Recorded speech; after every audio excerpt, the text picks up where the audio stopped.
and that in fact this is our land, and that in fact this is our land, and that in fact this is our land, this is our land, this is our land, and that in fact this is our land, and that in fact this is our land, and that in fact this is our land, this is our land, this is our land. So beginning with that premise, whether you're more or not more, I'm going to start with what law really is. Most of us think that we go into a courtroom and understand the difference between a court and a courtroom, that the people who purport to use law really use words of art to make you believe, in fact, that law is on the table when you walk into a courthouse or a courtroom, when in fact that's not true. It's not true. It's not true. It's not true. And I would like to share with you tonight, regardless of your religious persuasion, what law really is. Law, and as Muslims would say, all law, is A-L-L space L-A-W. All law. All law. So for anyone who's of a Christian persuasion, don't be misled, and when you hear the term all law is God, all right? That is also what we would say in lawful terms a misnomer. Allah is not God. God has no capacity and no standing to all law. Because God means governmental ordinance departments. There is no comparison. Now, who can use law? Law can only be used by people who are in their sovereign capacity. Sovereign capacity. Sovereign capacity. Sovereign capacity. And as I will share with you tonight, the majority of the people in the world, and I'm not going to get into all of the details about that, but the majority of the people in the world, 99% of them live in slavery today. So in 1863, via the Emancipation Proclamation, and I challenge you to go look in a law dictionary and look up the definition of emancipation and proclamation, and you will see that a proclamation is not a law. A proclamation is a public announcement by elected officials. It is not a law. So the Emancipation Proclamation of 1863 did not set any slaves free.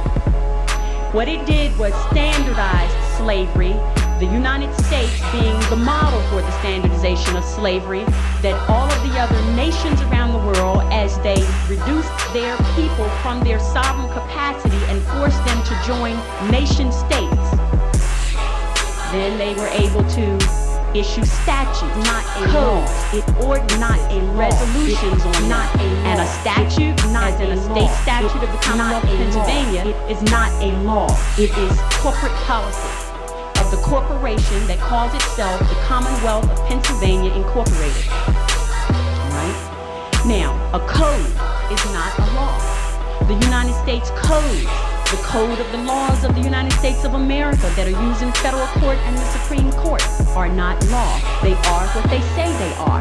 They are codes, ordinances, and resolutions of a municipality of the city of Philadelphia, which is a private, non-profit corporation that calls itself the City of Philadelphia. An ordinance and a resolution, as in parking ordinances, they are not law. They are not law. They are not law. Law. They are not law. They are not law. They are not law. Law. They are what they say they are. They are ordinances and they are resolutions. All right? And the reason they are not law is because the only people who can issue law are people who are acting in their sovereign capacity. And the people who sit in these seats as elected officials are not, in fact, in their sovereign capacity. They are in a corporate ward status, meaning that they are wards of the state. They are members of the corporation, which is a nonprofit that calls itself the Commonwealth of Pennsylvania. And as long as they have a birth certificate on record with the Commonwealth of Pennsylvania, with that birth certificate being a contract, a birth certificate is a contract, and as long as you have a contract with the Commonwealth of Pennsylvania Incorporated, you belong to them, and that's what slavery really is. All right?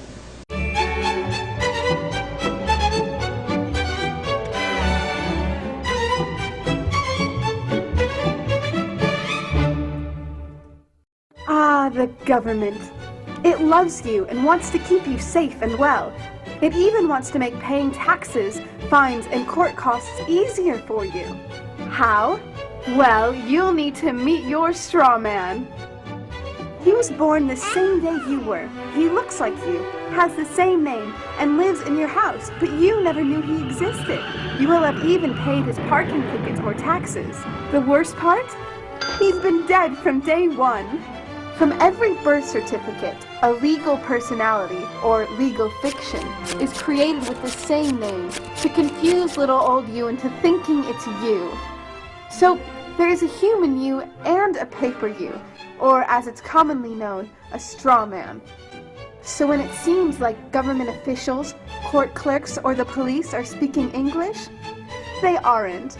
They're speaking legalese, designed to make you agree to verbal and written contracts without even knowing about it, all spun from Black's Law Dictionary. For example, when the police say, "Do you understand?" you'll say, "Yes." What they are really saying is, "Do you stand under our authority?" Oops-a-daisy, you just created a verbal contract with them. Oh, you clever government. Did you know that whenever you register something, you are handing over title to the person you register it with? That's right. Whenever you register something with the government, they assume it belongs to them.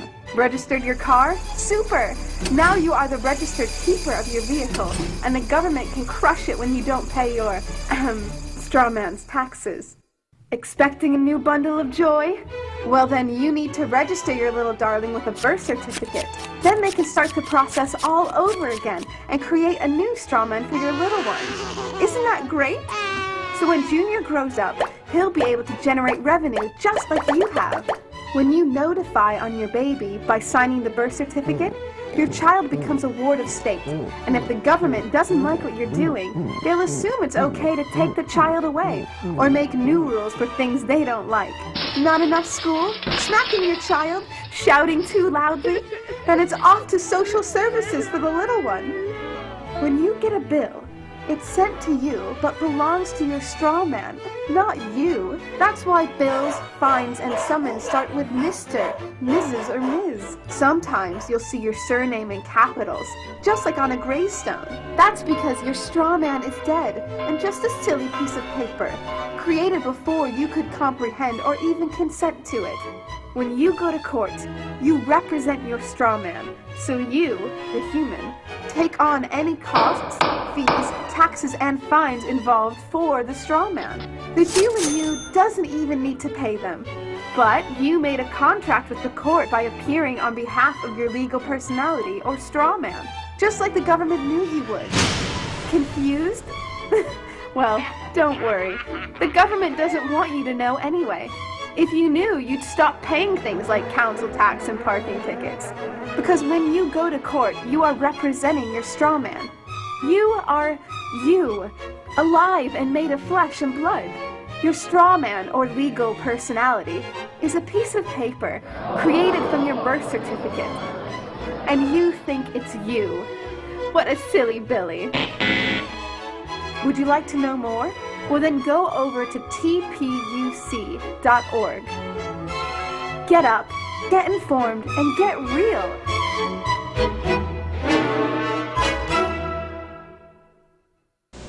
So who can use law?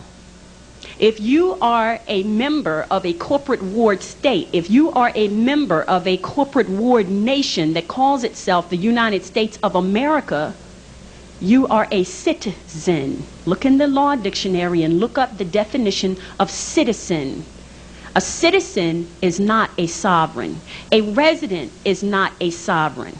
Therefore, if you use an address, which is a fictitious number associated with a designation issued by a corporate ward, right? Then you become under the jurisdiction of those people who are also corporate wards, but who are also slaveholders. All right? So, if you are operating in that capacity, law does not apply to you. If you are a resident of the city of Philadelphia, which is a private, nonprofit corporation, and you say you are a resident of the city of Philadelphia, then the ordinances and the resolutions of that private, nonprofit corporation apply to you. If you are a citizen of the Commonwealth of Pennsylvania Incorporated, which is a private nonprofit corporation, then the statutes of that nonprofit corporation apply to you. If you are a citizen of the United States of America, which is a private nonprofit corporation, then the code of the laws, right, apply to you. But if you are a sovereign of the Moorish Empire, those ordinances, those resolutions, those codes, those statutes do not apply to you because you are not a member of the corporate ward state. It's as simple as that. And they understand the difference. This is why on their documents they use words of art. They use the word label, they use the word person, they use the word address. All of these things that place you in their jurisdiction, and you unknowingly fill out forms every day, and every time you fill out a form, you enter into a contract. I don't care what kind of form it is. It's a contract. A driver's license application is a contract. A Social Security application is a contract. When you call up the telephone company and you make a verbal contract over the telephone, this is why they can bill you. When you sign a deed, it is a contract. When you fill out a voter registration form, it is a contract. Does everybody understand that? Don't ever think anything that you put your signature on becomes a contract. All right? Now, the fact that you are not in your sovereign status means that you make a contract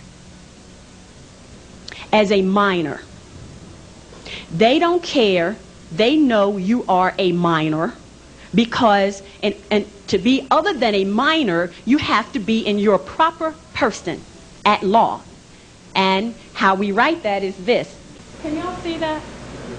Impropria persona. Impropria persona. When you are in your corporate ward status, you look like this to the court.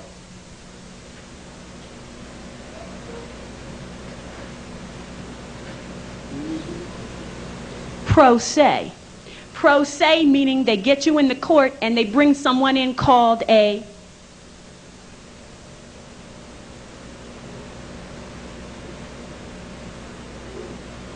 got that? Prosecutor, a prosecutor, because you're in a corporate ward status. Now, if you're in propria persona, say in their criminal allegations, the prosecutor cannot come into the courtroom and say anything to you because you're not in pro se status. Makes sense, right?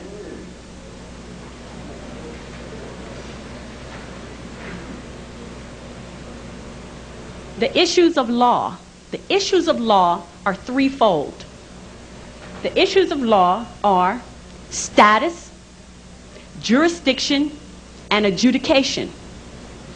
The first thing that happens when you walk into a courtroom in your corporate ward status is that they already make the assumption that you are a ward of the state and that you don't know any better. So they immediately start adjudicating you. As the first thing that happens when we walk into a courtroom is that we place our status on the record. On the record. We come in with our flag. We come in with our treaty. We come in with the Constitution we signed with them, and understanding that the Constitution is a contract. The American people are under the misconception that the oath is sworn to the President of the United States. It's to the Constitution of the United States. That's right. Yeah. And they are in violation